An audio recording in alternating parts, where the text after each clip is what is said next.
মানসিক স্বাস্থ্য দিবস উপলক্ষে জাহাঙ্গীরনগর বিশ্ববিদ্যালয় কেন্দ্রীয় শিক্ষার্থী সংসদ কর্তৃক আয়োজিত আজকের এই বিশেষ সেমিনারে আমাদের সামনে উপস্থিত আছেন দুজন গুণী ব্যক্তি, যাদের চমৎকার মানসিক স্বাস্থ্য বিষয়ক আলোচনা আপনারা শুনেছেন। আমরা বিশ্ববিদ্যালয়ে যখন পড়তে আসি, প্রতিটি শিক্ষার্থীকে আমরা দেখি প্রাণবন্ত, এবং প্রথম বর্ষে একজন শিক্ষার্থী থেকে তাকালে আসলে আমরা যতটা তাকে প্রাণবন্ত দেখি, দ্বিতীয় বর্ষ বা তৃতীয় বর্ষ বা ফাইনালের যে শিক্ষার্থী যায় তার দিকে তাকালে আমরা সেই প্রথম বর্ষের মতো তাকে প্রাণবন্ত দেখতে পাই না। আমাদের সাথে অনেক বন্ধু, অনেক সহপাঠী ছিল যারা বিশ্ববিদ্যালয়ে এসেছিল একটি বিশাল স্বপ্ন নিয়ে, যে স্বপ্ন বাস্তবায়নের মাধ্যমে তার পরিবার এবং তার আপনজনদেরকে ভবিষ্যতে তার নেতৃত্ব দেওয়ার কথা ছিল। কিন্তু আমরা দেখেছি শুধুমাত্র মানসিক স্বাস্থ্যের অবনতির ফলে সেই শিক্ষার্থীটি, সেই মেধাবী শিক্ষার্থীটি আমাদের সকলের কাছ থেকে কিন্তু জ্বলে পড়েছে। সব মানসিক রোগী একদম আমরা যেটা সহজ বাংলায় বলি পাগল হয়ে গেছে, অসুবিধা হয়ে গেছে, না, পাগল হইলেও অসুবিধা নেই, মানুষ তো পাগল, আল্লাহ মানে এটা তো রোগ। সো এই স্টিগমাটা যদি আমরা ওভারকাম করতে না পারি, তাহলে মেন্টাল হেলথ নিয়ে আসলে খুব ভালো থাকা সবসময় সম্ভব হবে না। ডেন্টাল চেক আপ বছরে একবার, এরকম একটা স্লোগান আছে না, আছে?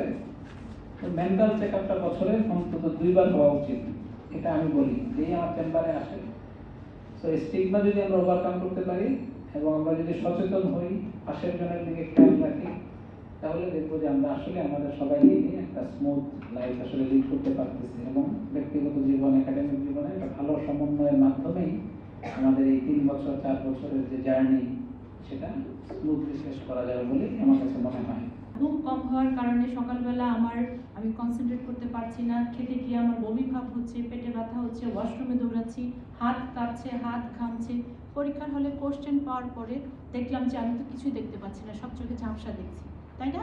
প্রথম 10 মিনিট চলে যায় অ্যাডজাস্ট করতেই, যে আমি কোশ্চেন পড়ছি, কি কোশ্চেন আনসার কি হতে পারে বা কিভাবে লিখবো সেটা আমি বুঝতে পারছি না। হ্যাঁ, এটা হচ্ছে ডিস্ট্রেস, মানে আপনার যে নর্মাল অ্যাক্টিভিটিস, নর্মাল ফাংশনিং, সেটাকে যখন টেনশন বা স্ট্রেসটা হ্যাম্পার করবে, নর্মাল অ্যাক্টিভিটিসটাকে যখন হ্যাম্পার করবে, ওইটা হচ্ছে ডিস্ট্রেস, যেটা আমাদের জন্য ক্ষতিকর।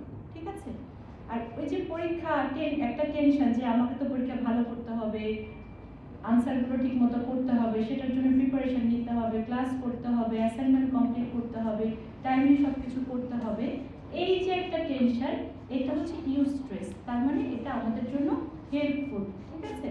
তাহলে অ্যাকচুয়ালি স্ট্রেস ছাড়া আমরা চলতে পারি না, তবে সেটা অবশ্যই হয় ইউস্ট্রেস বা